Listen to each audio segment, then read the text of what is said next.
Very evident na gusto niya mas matanda ang lalaki.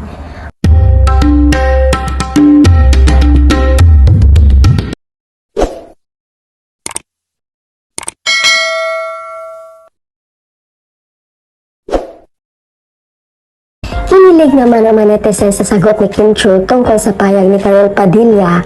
Ayon kay Karel, sa lahat ng babaeng kasal dito sa It's Showtime, older ang babae sa lalaki. Vice ganda, ako at si Yael, si Ann and Erwan.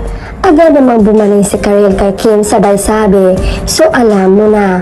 Diretsahang sinagot din ni Kim ang sinabi ni Karel na ayon sa kanya ayaw ko sa mas bata, saad ng aktres.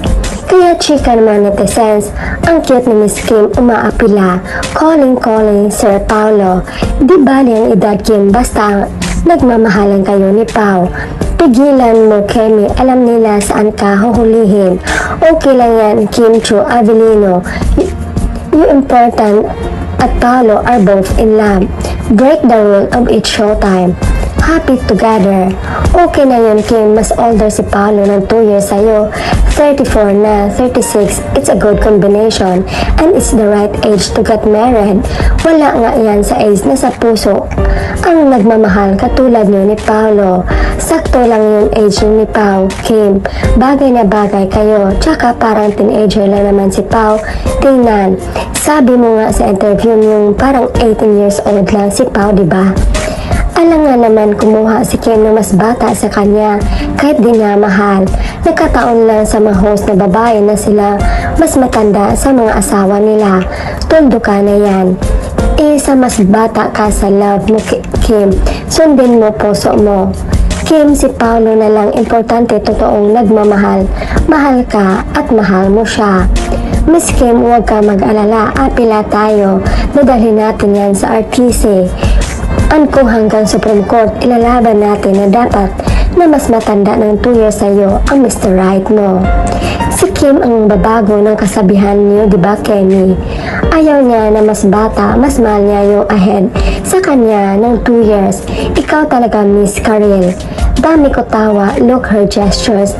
Nag-isip, okay na si Idol Pao nun, nonchalant lang yun pero pilyo. Sundin mo puso mo Kim, si Pao yan Kim. Gulat si Kemi namin, pero mas okay ang mas ahead lalaki kaysa babae.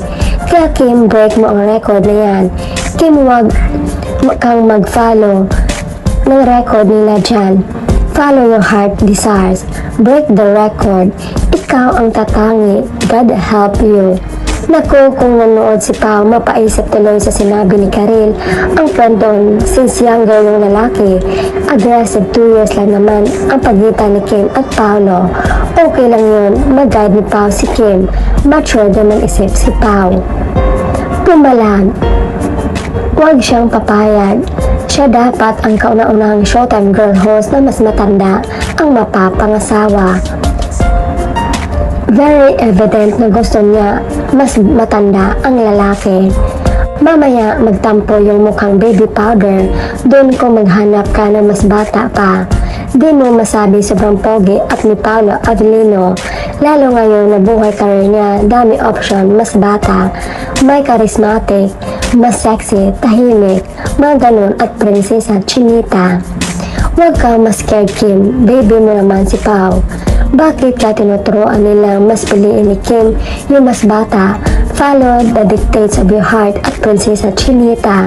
At the end of the day, hindi yung mind o yung sinasabi ng iba ang masusunod, kundi kung ano nasa puso mo. Minsan, nasa tamang tao ka na pero dahil nakinig sa iba, nawala pa.